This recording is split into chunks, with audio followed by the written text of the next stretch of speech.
Okay, bismillahirrahmanirrahim. Assalamualaikum warahmatullahi wabarakatuh dan salam sejahtera. Terima kasih saya ucapkan kepada pengacara majlis, moderator kerana memberi saya peluang untuk saya menyampaikan hujah-hujah saya pada hari ini, iaitu berkenaan dengan topik Mahkamah Syariah di Malaysia merupakan mahkamah kelas kedua. Okey, baik. Dan tidak lupa juga saya mengucapkan terima kasih kepada Persatuan Peguam Syariah Malaysia kerana menjemput saya mewakili UNIZA untuk menyampaikan hujah-hujah berkenaan Mahkamah Syariah ini. Okey, baik. Bismillahirrahmanirrahim. Sebelum saya teruskan memberikan hujah-hujah saya, moleknya saya umumkan ataupun sampaikan kepada kalian semua, pendengar-pendengar semua, berkenaan dengan Mahkamah Syariah dan Mahkamah kelas kedua ini. Seperti kata pepatah, tak kenal maka tak cinta. Baik, mari kita mengenal apa itu Mahkamah Syariah dan apa itu pula istilah Mahkamah kelas kedua. Okey, baik, mari saya mulakan. Menurut DBP, Dewan Bahasa Pustaka, Mahkamah Syariah ini merupakan mahkamah yang membicarakan hal-hal yang bersangkutan dengan undang-undang Islam. Manakala mahkamah kelas kedua pula memberi makna ini sinonim dengan kata tingkatan. Kelas ini menunjukkan sinonimnya kepada tingkatan. Bila kita mengatakan tingkatan, jadi wujud satu persoalan. Jika dikatakan kelas kedua, wujud satu persoalan. Apa pula kelas pertama? Siapa kelas pertama? Itu persoalan umum kita mengetahui dan saya yakin para pendengar semua bertanya-tanya berkenaan dengan hal ini. Okey, dalam konteks perbincangan kita pada hari ini adalah kelas pertama ini merujuk kepada Mahkamah Sivil dan kelas kedua ini merujuk kepada Mahkamah Syariah di negara kita. Okey, baik. Sebelum kita pergi ke Mahkamah Sivil, Mahkamah Syariah ini, molek juga kita kenal sedikit apa itu Mahkamah Sivil dan apa itu Mahkamah Syariah secara umumnya. Okey, baik. Kalau menurut kepada sejarah, sebelum merdeka, penjajahan berlaku. Jadi, ketika era penjajahan ini, wujudnya kedua-dua dui perundangan ini bermula. Ini Mahkamah Sivil dan Mahkamah Syariah ini, dui perundangan ini bermula pembahagiannya. Sehinggalah sekarang, kesan implikasinya. Okey, baik. Jadi, lanjutan daripada itu sehingga sekarang menunjukkan ada perbezaan jurang antara kedua-dua sistem ini. Namun, kita jangan lupa usaha kerajaan untuk menyatukan atau memberi kesamarataan dalam kedua-dua perundangan ini juga ada. Ini saya akan bahaskan sebentar lagi ya. Okey, baik. Persoalan lagi sebab ataupun kenapa tajuk ini dipilih. Saya merumuskan bahawa yang pertama iaitu perwujudan dua sistem, iaitu dua perundangan mahkamah iaitu Mahkamah Sivil dan Mahkamah Syariah. Ini apabila mewujudkan dua perundangan ini menjadi satu persoalan. Tajuk ini dipilih kerana apabila ada dua semestinya bertembung. Pertembungan ini mestilah antara dua pihak. Takkan nak berlawan seorang-seorang, nak lawan dengan siapa? Jadi mesti lawan dua pihak, mewakili pada dua pihak. Jadi Mahkamah Sivil ini adalah contohnya Mahkamah Persekutuan, Mahkamah Rayuan, Mahkamah Tinggi, Tinggi Borneo, Seksyen, Magistrat, Penghulu dan sebagainya. Maka Mahkamah Syariah ini pula adalah mahkamah yang ditubuhkan pada semua negeri, pada negeri-negerinya masing-masing. Itu contoh bagi contoh di Kedah, Seksyen 5, Etnamen Kedah. Di Selangor pula Seksyen 55 di negeri Selangor. Jadi seksyen pun berbeza-beza kerana mengikut negeri masing-masing. Okey, baik. Dan pertembungan ini juga berlaku atas faktor perundangannya juga berbeza. Manakala itu perundangan di Mahkamah Sivil berbeza asasnya. Perundangan di Mahkamah Syariah berbeza juga asasnya. Okey, baik. Saya ingin masuk dah kepada perbincangan ataupun hujah-hujah utama saya. Sebelum saya masuk pada hujah utama saya ingin tegaskan di sini Saya ingin sampaikan keputusan daripada saya sendiri. Saya tegaskan, persoalan di sini, adakah mahkamah syariah ini mahkamah kelas kedua? Saya jawab, jawapan saya adalah mahkamah syariah bukan mahkamah kelas kedua. Jadi persoalan di sini, forum di sini saya tidak setuju mengatakan bahawa mahkamah syariah ini mahkamah kelas kedua. Kerana ada beberapa faktor ataupun hujah yang mengatakan ia bukanlah mahkamah kelas kedua. Ini saya akan sampaikanlah. Okey, baik. Saya mempunyai 3 hujah. 3 hujah. Iaitu yang pertama berkenaan dengan federalisme. Yang kedua itu berkenaan dengan negara sekular. Di negara kita ni, ramai orang kata negara sekular. Saya akan bahaskan. Yang ketiga iaitu berkenaan dengan perkara 1211A. Saya akan jelaskan juga. Okey, baik. Saya mulakan, saya teruskan. Iaitu poin yang pertama saya, hujah yang pertama saya adalah berkenaan dengan federalisme. Kita kena tahu baik-baik, di negara kita ini adanya persekutuan, iaitu Malaysia sendiri. Ada juga negeri-negeri. Melihat kepada sejarah, dahulunya sebelum pembentukan persekutuan, sebelumnya pembentukan Malaysia ini, di setiap negeri ini mempunyai perundangannya tersendiri. Jadi rentetan daripada itu, hasil daripada itu, ada lagi kesan-kesan perundangannya sehingga sekarang. Okey, baik. Jadi, pembahagian bidang kuasa kerajaan persekutuan dan kerajaan negeri boleh dilihat ada dinyatakan dalam perkara 74 Perlembagaan Persekutuan. Yang ini mempunyai bidang kuasa seperti yang disenaraikan dalam jadual ke-9. Yang ini jadual ataupun peruntukan ini menyatakan jelas federalisme ini, negeri dan persekutuan ini ada bidang kuasanya tersendiri. Jadi tidak menjadi satu isu yang besar mengatakan mahkamah syariah di negeri itu sendiri bercampur ataupun kurang kuasanya. Kerana dekat sini jelas dah federalisme itu kuasa pada setiap negeri itu ada kuasanya tersendiri. Okey, baik. Seterusnya iaitu berkenaan dengan saya bagi contoh contoh kes berlaku kes di Terengganu. Baru-baru ini kes di Terengganu, iaitu berkenaan dengan kes musyahakah, iaitu kes lesbian.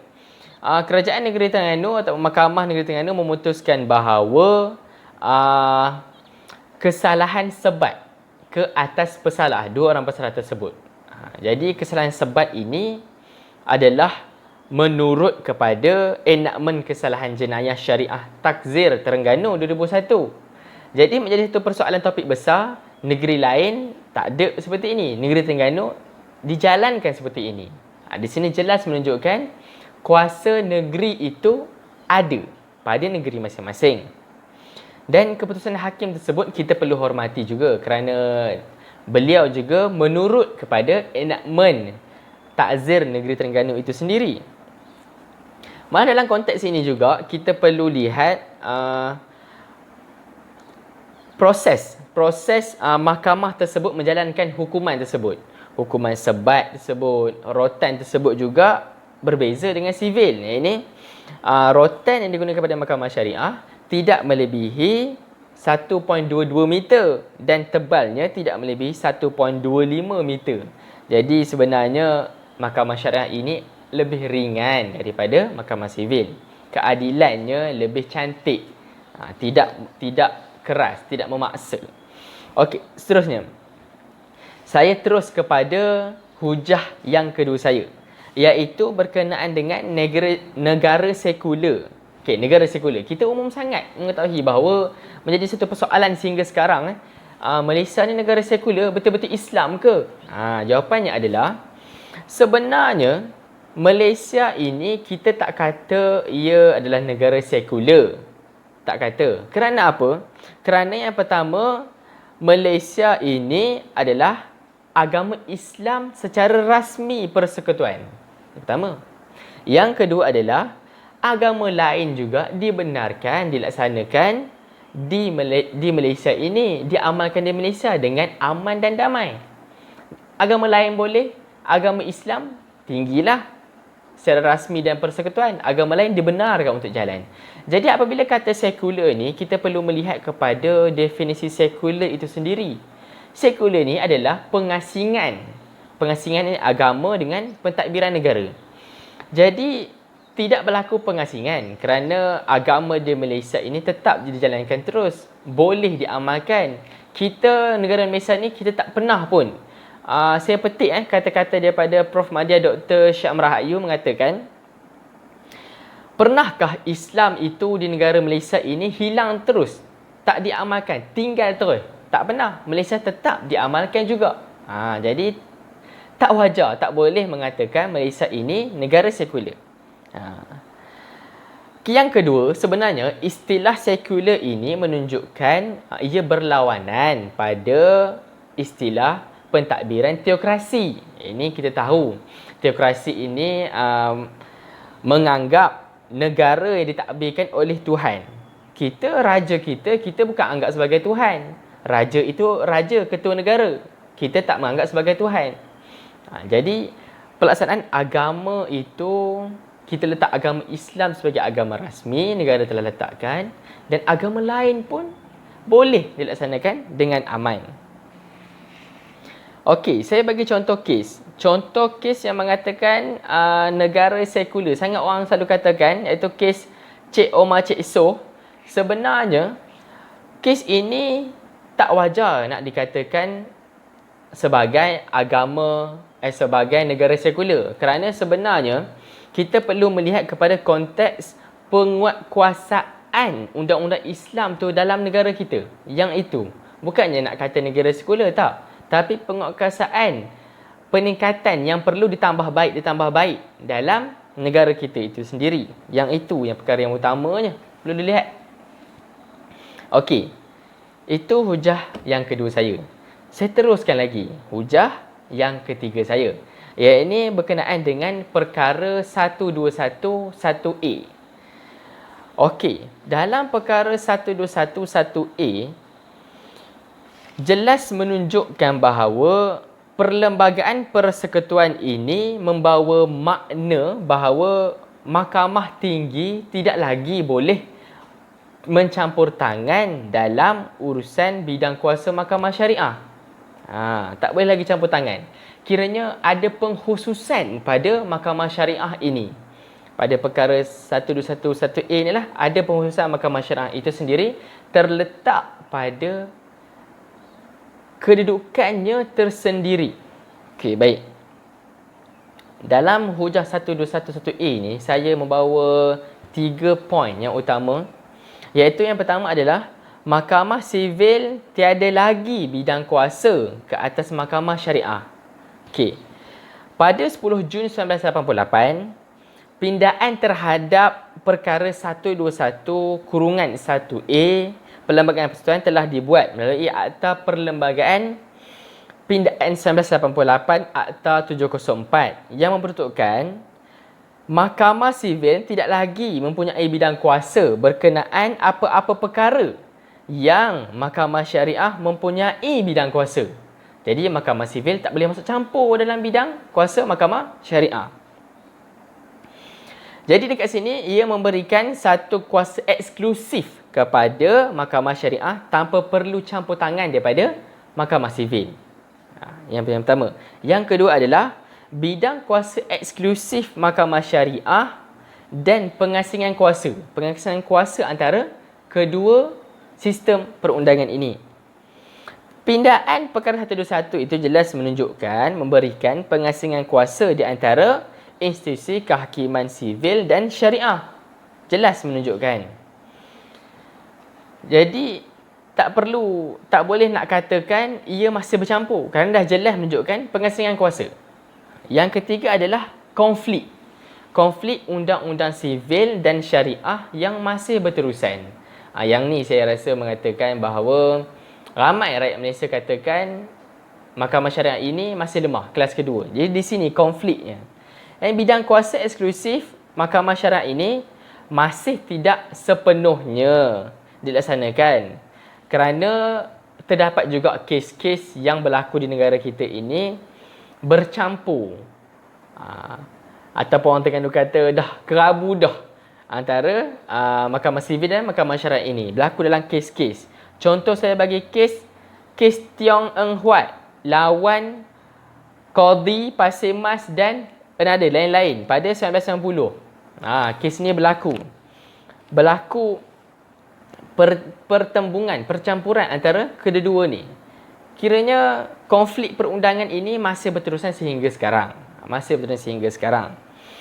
Jadi sepatutnya bila dikatakan kuasa eksekutif, sepatutnya tidak berlaku lagi percampuran ini kerana maksud eksklusif itu sendiri membawa makna kuasa prerogatif, iaitu kuasa tunggal, iaitu mutlak dalam memutuskan sesuatu perkara tanpa mencampur tangan daripada kuasa lain, syariat mahkamah syariah dengan mahkamah syariah tersebut. Jadi sekiranya berlaku percampuran, jadi sebenarnya tidak kukuh mengatakan eksklusif tersebut. Yang ini perlu ditambah baik dari segi pengurusan. Yang keempat adalah pengiktirafan penghakiman terhadap kuasa eksklusif mahkamah syariah dan penafian kuasa eksklusif. Yang ini berkenaan dengan pengiktirafan kehakiman. Pengiktirafan kehakiman, apabila dikatakan pindaan 1211A ini, pengiktirafan mahkamah syariah ini perlu juga diberi perhatian.